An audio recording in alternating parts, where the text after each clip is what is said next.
"Arrest him," my sister said, pointing at my son like he was a criminal. Her voice was calm. Too calm. The officer hesitated. "Ma'am, he is just a child." "He stole my diamond watch," she snapped. "It is worth $25,000. Check his pockets." I stood frozen at the edge of the Willow Creek Gala, clutching my purse so tightly my fingers ached. My son, Noah, only 11, was crying, shaking his head, whispering, "Mom, I didn't take anything." The officers looked uncomfortable, but they followed orders. One of them, young and nervous, reached into Noah's tuxedo pocket. Inside, a watch, glittering, heavy, carefully planted. "No," I gasped. That was not there before. My sister folded her arms, smirking. "Guess you should have raised him better, Chloe." Behind her, my parents stood watching from the doorway. Not a word, not a single word to defend him. My mother stepped forward, leaned in, and whispered, "Do not react, Chloe. Spoiled kids deserve a hard lesson to stay humble." The sound of the metal cuffs closing around Noah's wrists shattered something deep inside me. Drop a comment and let me know where you are listening from and what time it is for you right now. I would love to know who is part of our community. I did not scream, I did not throw a glass of champagne at Jennifer's smug, Botoxed face, and I did not beg my father to use his influence to stop the patrol car. I simply watched the red and blue lights fade into the manicured distance of the country club. My son was being driven to a precinct in a cage because his aunt wanted to humiliate me, and my parents had provided the audience. Anger was not loud this time, it was clinical. It was a cold, sharp blade of clarity. I walked past my mother, who was already adjusting her pearls and turning back to her circle of vultures, acting as if she had not just watched her grandson be abducted by the state. I did not look at her. I did not look at any of them. I walked to the valet, handed over my ticket, and sat in my car in total silence. I did not drive to the police station immediately. I knew the law. I knew they could not interview a minor without me, and I knew Noah was terrified. But I also knew that if I went there as a victim, we would both lose. I needed to go there as an executioner. I opened my laptop, the screen glowing like a different kind of sunrise, in the dark cabin of my car. I am a forensic auditor. My entire professional life is built on finding the rot hidden in the math. For years, I had used those skills to protect my family. I had been the silent investor in their version of a happy home, the one who cleaned up Jennifer's accounting errors and shielded my parents from the consequences of their greed. I realized then that my love had been a subscription service, and they had just defaulted on the payment. As I began clicking through our shared cloud drives, revoking access to the tax-sheltered accounts I managed for the family trust, I felt the scapegoat's paradox begin to dissolve. In toxic families, they condition the black sheep to be the shield. You are taught that your value lies in how much of their weight you can carry. You stay because you think that if you leave, the whole structure will collapse and you will be to blame. You are stuck in a cycle of learned helplessness, waiting for a thank you that is never coming. But the moment those handcuffs clicked on Noah, the paradox snapped. I realized I was not the shield. I was the foundation. And a foundation has the power to simply stop holding up the house. By 11:59 p.m., Jennifer's corporate credit cards were declined. By 12:03 a.m., the emergency fund my father used to fund his mistress's apartment was frozen. I rubbed my eyes, trying to summon a shred of regret, but there was only balance. This was not a breakdown. It was an audit. I sent one single text to my father's private phone. The audit begins now. I closed the laptop and put the car in gear. It was time to get my son. But I was not just bringing him home. I was bringing the entire Hastings dynasty to the ground, one decimal point at a time. The drive to the precinct was 15 minutes of absolute, icy clarity. I didn't think about the gala or the social suicide I had just committed by walking away from the Hastings Legacy event. I thought about numbers. $6,200,000. That was the deficit I'd found in the escrow accounts 3 months ago. The glitch Jennifer told me was just a timing issue. I had believed her because she was blood. Tonight, that belief was the first thing I liquidated. When I arrived, the station was quiet, smelling of floor wax and stale coffee. I found Noah in a small room, looking tiny and fragile in his oversized tuxedo. He wasn't crying anymore, he was just hollow. When he saw me, he didn't run. He just whispered, "Mom, Grandma said I had to go with them because I was bad. Am I bad?" I knelt in front of him, my hands steady. "No, Noah, You are the only honest person in that ballroom, and I am going to make sure they never touch you again. While the officers processed the paperwork to release him into my custody reluctantly, because Jennifer had clearly made calls, my phone began to vibrate. It was the family group chat. The vulture pit. Jennifer texted, "Chloe, stop being dramatic. The police said they'd let him go with a warning if you just admit he's been acting out. You're making us look like a family of criminals over a mistake." My father added, "Chloe, return the watch. We know you have it. Don't destroy your sister's career over your resentment. We've given you everything. Don't be ungrateful." I looked at those messages and realized a fundamental truth. This wasn't about a watch. It was about the architecture of our family. In the Hastings world, Jennifer was the trophy. She was the successful one, the face of the firm, the golden child who kept the brand shining. My parents didn't stay silent at the gala because they believed Noah was a thief. They stayed silent because Noah was an acceptable sacrifice to maintain the illusion of Jennifer's perfection. This is what I call the architecture of enabler silence. In toxic families, the truth is a secondary currency. The primary currency is image. My parents had spent 40 years invested in the Jennifer stock, and they couldn't afford a market crash, even if it meant their grandson was the one paying the interest in a jail cell. They weren't protecting her, they were protecting their own investment in a lie. I didn't reply to the chat. I didn't defend myself. I took Noah home, tucked him into bed, and sat at my kitchen table. My compassion had been a luxury they'd overdrafted for years, and tonight, the account was closed. I looked at the folder on my desktop labeled HLR Internal Audit. For years, I had kept these files as a safety net, not to hurt them, but to catch them if they fell. I had been the one paying the property taxes. They forgot the one covering the payroll gaps when Jennifer overspent on marketing trips to the Maldives. I had been the invisible foundation of their ivory tower. Now, I was going to be the demolition crew. I picked up the phone and dialed a number I had saved for a very different reason. "Detective Rowan? It's Chloe Hastings. I know you're off duty, but I think you'll want to see why my sister was so desperate to have my son arrested tonight. It wasn't about a watch. It was about a $6 million hole in the ground. The precinct at 2 in the morning is a place where the shadows are long and the truth is usually bruised." Detective Rowan met me in a small, windowless interrogation room. He looked every bit the man who had spent 20 years watching people lie for a living, weary eyes, a coffee-stained tie, and a posture that suggested he was bracing for another disappointing story. He looked at the folder I placed on the table, then back at me. "Chloe, I've known your family a long time. I was there when your father got his first developer's license. I'm the one who responded to the call tonight. You realize that making a false report about an officer's conduct is a serious matter, right?" "I'm not here to talk about the officers, Rowan," I said, my voice as flat as a dial tone. "They were doing their jobs. They were used as a weapon, just like that watch was. I'm here to talk about why my sister was so desperate to have me, and specifically my son, discredited tonight." I opened the folder. I didn't show him photos or emotional pleas. I showed him spreadsheets. "This is the Hastings Luxury Realty escrow account," I said, pointing to a column highlighted in red. "And this is the $6,200,000 hole in the center of it. For 3 years, Jennifer has been siphoning client deposits into a shell company called Apex Interior Solutions. She's been using it to fund her lifestyle, her marketing trips, and that silver BMW she was parading at the gala." Rowan's posture straightened. He was no longer looking at a difficult sister. He was looking at a forensic map of a felony. "You're an auditor, Chloe. You've known about this?" "I suspected a glitch," I replied, the word feeling like ash in my mouth. "I spent tonight proving it was a system. She needed Noah arrested because tomorrow is the quarterly board review. I'm the lead auditor. If I'm at a precinct dealing with a troubled son and a family crisis, I'm not at that meeting. If my credibility is shot because my son is a thief, my report on the escrow fraud becomes the ramblings of a bitter, unstable mother." Rowan flipped through the pages, his brow furrowing. "This is systematic embezzlement, Chloe. If this is true, she's not just looking at a lawsuit, she's looking at federal time. And your parents? They're listed as directors on these shell accounts." "I know," I said. My heart didn't race. It didn't sink. It just ticked, cold and rhythmic like a clock. She used the police to humiliate an 11-year-old boy to buy herself 24 hours of silence. Now, I'm using the truth to make sure she never has a silent moment again. Rowan exhaled. A long, Low sound.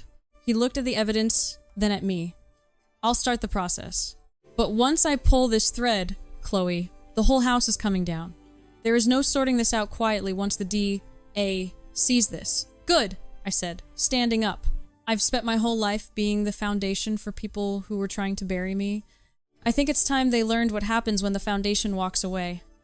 I walked out of that room without looking back. Behind me, the papers on the table were no longer just numbers. They were the beginning of an earthquake. I sat in the glow of my monitor, the house silent around me. Noah was finally asleep, his breathing heavy and uneven, the kind that comes after hours of crying. I wasn't sleeping. I was hunting. Detective Rowan had the escrow fraud, the $6 million Jennifer had siphoned from clients. That was enough to put her away, but I needed to know why my parents were so terrified. Embezzlement is a solitary sport. Usually, the family claims ignorance. But my mother's whisper at the gala "Don't react," that wasn't the voice of a bystander. That was the voice of an accomplice. I pulled up the personal financial records I wasn't supposed to have access to. I had set up a shadow mirror of the family trust server 3 years ago, a failsafe I hoped I'd never use. I started cross-referencing the dates of Jennifer's biggest withdrawals with my parents' deposits, and then I saw it. A secure loan agreement from First Sovereign Bank. The amount? $1,500,000. The collateral. My home. The house where my son was sleeping right now. I stared at the signature at the bottom. Chloe Hastings. It was a good forgery, but the loop on the C was too wide. It was Jennifer's handwriting trying to wear my skin. She had taken out a second mortgage on my property, my sanctuary, by forging my consent, notarized by a friend of hers at the bank. But that wasn't the kill shot. The kill shot was where the money went. I traced the wire transfer. It didn't go to Jennifer's shell company. It went directly into the Hastings Family Retirement Trust. The fund controlled exclusively by Robert and Elizabeth Hastings. The air in the room seemed to drop 20 degrees. My pulse didn't spike. It flattened. Rage, when distilled to its purest form, is just focus. They hadn't just watched my son get arrested to protect Jennifer's image. They had watched him get arrested to protect their retirement. My sister stole my identity to strip the equity from my home, and my parents took the cash to fund their lake house renovations and their country club dues. They were living on the proceeds of my financial execution. Every dinner we'd had, every family birthday, they had been smiling at me while spending the money they stole from my son's future. I simply opened a new email draft. Recipient, the Board of Trustees, Hastings Luxury Realty, the Federal Housing Finance Agency, Fraud Division. Immediate disclosure of felony forgery and racketeering, activities involving Jennifer Hastings, Robert Hastings, and Elizabeth Hastings. I attached the loan documents. I attached the wire transfers. I attached the police report from tonight, noting that the accuser was currently under investigation for identity theft against the mother of the accused. I hovered my mouse over the send button. My mother's voice echoed in my head. Family protects family. You're right, Mom, I whispered to the empty room. I am protecting my family. I clicked send. The Woman of the Year luncheon was held in the same ballroom where my son had been handcuffed less than 48 hours prior. The room smelled of expensive perfume and hypocrisy. Jennifer stood at the podium, clutching a crystal award, her voice trembling with practiced humility as she thanked our parents for teaching her the value of integrity. I stood at the very back of the room, in the shadows near the service entrance. I wasn't wearing a gown. I was wearing a charcoal suit, my auditor's armor. I held a glass of water, watching the performance. Integrity, Jennifer said, wiping a tear. It is the foundation of everything we build. At that exact moment, the double doors at the main entrance swung open.